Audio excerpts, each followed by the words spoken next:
Hello students, I am doctor Raju Sharma.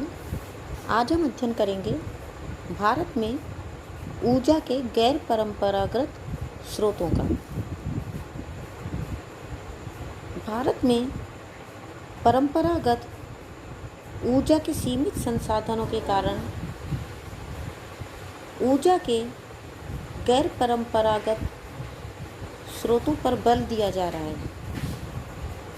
इस हेतु 12 मार्च 1981 को ऊर्जा के अतिरिक्त साधनों का आयोग तथा 6 सितंबर 1982 को ऊर्जा मंत्रालय में गैर परंपरागत ऊर्जा स्रोत विभाग स्थापित किए गए। भारत में ऊर्जा के गैर परंपरागत स्रोतों के अंतर्गत सौर ऊर्जा, पवन ऊर्जा, बायोमास, महासागरीय ऊर्जा, भूतापीय ऊर्जा प्रमुख रूप से आते हैं। सौर ऊर्जा एक प्रदूषण मुक्त अक्षय ऊर्जा स्रोत है। भारत सामान्यतः एक उष्णकटिबंधीय देश होने के कारण प्रतिवर्ष 5000 ट्रिलियन किलोवाट घंटा सौर ऊर्जा प्राप्त करता है, जिससे प्रतिवर्ष 1900 बिलियन इकाई विद्युत उत्पादित की जा सकती है। देश के अधिकांश भाग में वर्ष में 300 दिन खुली धूप युक्त होते हैं। यहाँ 50 मेगावाट प्रति वर्ग किलोमीटर स्थल क्षेत्र पर सौर ऊर्जा उत्पादन करना संभव है। राजस्थान सौर ऊर्जा के विकास हेतु एक आदर्श प्रदेश है। सौर ऊर्जा का उपयोग अनेक उद्देश्यों के लिए किया जाता है, जिसमें घरेलू ऊष्मन, स्थान ऊष्मन, डिस्टिलेशन संयंत्र, एयर कंडीशनिंग, रेफ्रिजरेशन, खाना बनाना आदि सम्मिलित हैं। वर्तमान समय में इसे सौर तापीय तथा सौर फोटोवोल्टोइक मार्गों से प्रयोग में लाया जाता है।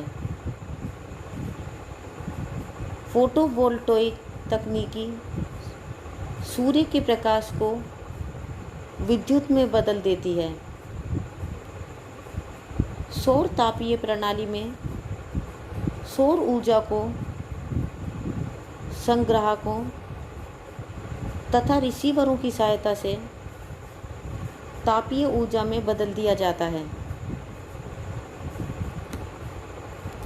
मध्य प्रदेश के नीमच जिले की जावद तहसील के दुर्गम क्षेत्रों के ग्रामों भगवानपुरा और पंडालिया में 130 मेगावाट क्षमता का सौर ऊर्जा संयंत्र स्थापित किया गया है। अब तक देश में लगभग 3062 मेगावाट क्षमता के सोलर फोटोवोल्टोइक सिस्टम लगाए जा चुके हैं। इस दृष्टि से भारत विश्व के विकासशील देशों में सर्वोपरि है। विश्व का सबसे बड़ा फोटोवोल्टेक पावर स्टेशन संयुक्त राज्य का अक्वा कैलिंटे परियोजना है। दूसरे स्थान पर भारत का चरंका सौर पार्क है, जो कि गुजरात के पालन डिस्ट्रिक्ट में है। पवन ऊर्जा भी भारत में शक्ति का प्रमुख गैर परंपरागत स्रोत है।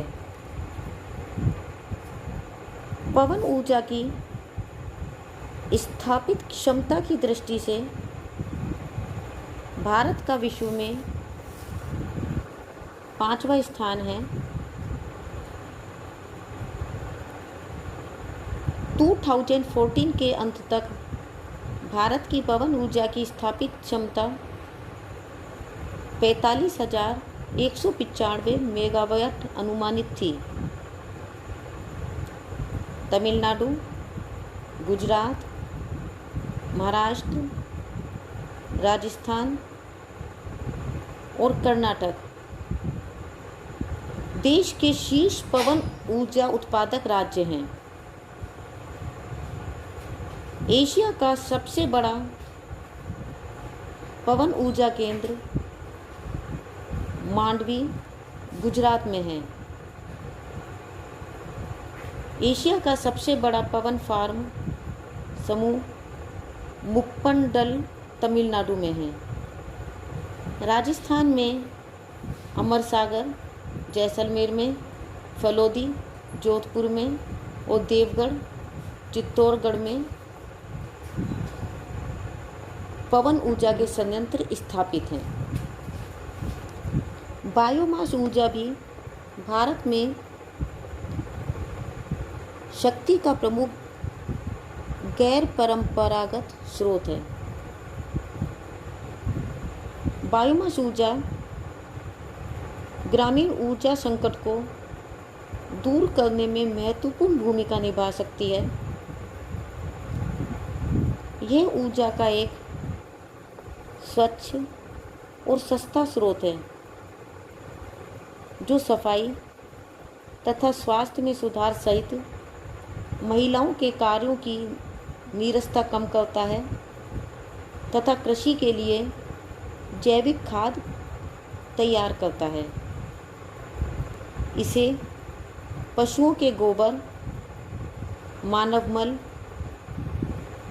रसोई के कचरे, नगरीय अपशिष्ट तथा फसलों के अवशेष पदार्थों से प्राप्त किया जा सकता है। भारत में प्रतिवर्ष लगभग 1,000 मिलियन टन फसल अवशेष तथा 300 से 400 मिलियन टन पशुओं का मल उपलब्ध है। इन पदार्थों से 70,000 मिलियन घन मीटर मीथेन गैस प्राप्त की जा सकती है, जो कि 160 मिलियन टन जलाऊ लकड़ी के समतुल्य है। इससे देश की ग्रामीण घरेलू ईंधन की लगभग 50% आवश्यकता की पूर्ति हो सकती है। इसके अतिरिक्त 6 million tonne nitrogen, 2.5 million tonne phosphate, 4.5 million tonne potassium और 50 मिलियन टन कंपोस्ट खाद भी प्राप्त होगी। भारत में बायोमास से ऊर्जा प्राप्त करने के संयंत्र पंजाब के झालखारी, दिल्ली के तिमारपुर में, बम्बई और पोर्ट ब्लेयर में स्थापित किए गए हैं। बायोमास से इथेनॉल और मेथेनॉल जैसे तरल ईंधन भी बनाए जाते हैं, जिनसे वाहन चलाए जाते हैं।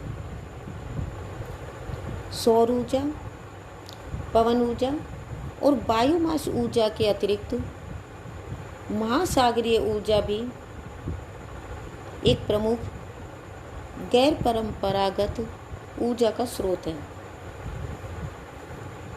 ज्वार, समुद्री जल तथा लहरें महासागरीय ऊर्जा के प्रमुख स्रोत हैं। ज्वार के उठने तथा गिरने से संचालित यंत्रों से विद्युत ऊर्जा उत्पन्न की जाती है। भारत में खंभात की खाड़ी, कच्छ की खाड़ी तथा हुगली की एस्चुरी ज्वारीय ऊर्जा के लिए उपयुक्त स्थल हैं। सागरीय जल महासागरीय तापीय ऊर्जा रूपांतरण अर्थात ओशियन थर्मल एनर्जी कंजर्वेशन, जिसे संक्षेप में ओटेक कहा जाता है, का अक्षय स्रोत हैं। भारत जैसे उष्णकटिबंधीय देश में जहाँ समुद्री तापमान 25 से 27 डिग्री सेंटीग्रेड रहता है, ओटेक से ऊर्जा उत्पादन की व्यापक संभावनाएं हैं। लक्षद्वीप तथा अंडमान निकोबार द्वीप समूह ओटेक ऊर्जा के लिए सबसे उपयुक्त क्षेत्र हैं। भारत में इस प्रकार का एक प्रयास तमिलनाडु के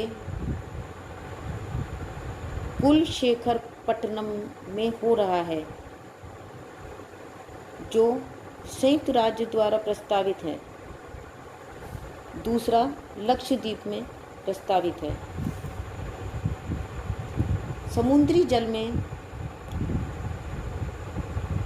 पवन प्रवाह के कारण लहरें उत्पन्न होती हैं, जिनसे ऊर्जा प्राप्त करने के लिए एक पक्का चैम्बर तैयार किया जाता है, जिसमें टरबाइन लगा रहता है। दोलायमान जल स्तंभ से टरबाइन द्वारा विद्युत उत्पन्न की जाती है। भारत में तट रेखा के सहारे कुल 40,000 मेगावाट लहर विद्युत उत्पादन की संभावना है। भारत का प्रथम समुद्री तरंग विद्युत संयंत्र